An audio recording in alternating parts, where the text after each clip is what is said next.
Ka raste për shembull ku vajza që jetonte në Tiranë dhe kishte zhvilluar mirë perfekte anglishten, mirë po kjo e pengonte jashtëzakonisht shumë edhe për çështje karakterit të saj, edhe për një mungesë besimi të saj në raport me bashkëpunëtarët në shkollë.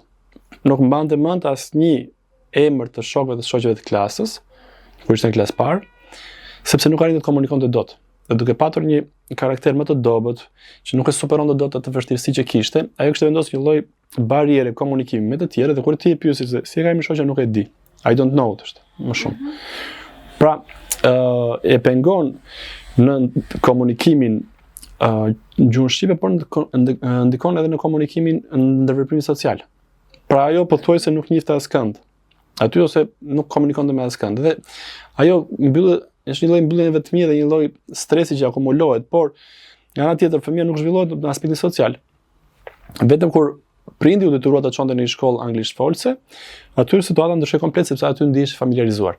Pra momentin që fëmia qoftë kur jeton jashtë shtetit, edhe ekspozohet në atë gjuhë, ose qoftë kur jeton në Shqipëri dhe ekspozohet në një gjuhë tjetër, në raport me gjuhën mëm, ai familiarizohet me gjuhën e dytë. Edhe gjuha shqipe kalon e dyta. Gjuha e parë për të, gjuha amtare ose gjuhë mëm për të bëhet gjuha në cilën ai qëndron ose mendon edhe logjikon gjatë kohës. Pra është ekspozuar në anglisht dhe ai ndihet një anglishfolës ose në gjuhë të parë ndjen anglishten. E pengon gjuhën shqipe sepse le pasive.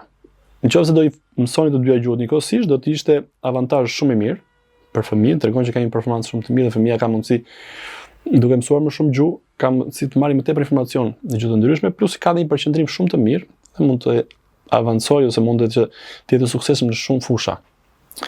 Sepse nuk është mbi ngarkesë dygjuesia për multilingualizmi. Bëhet problem vetëm kur fëmia ka vështirësi në mësimin e gjuhës dhe gjuha e dytë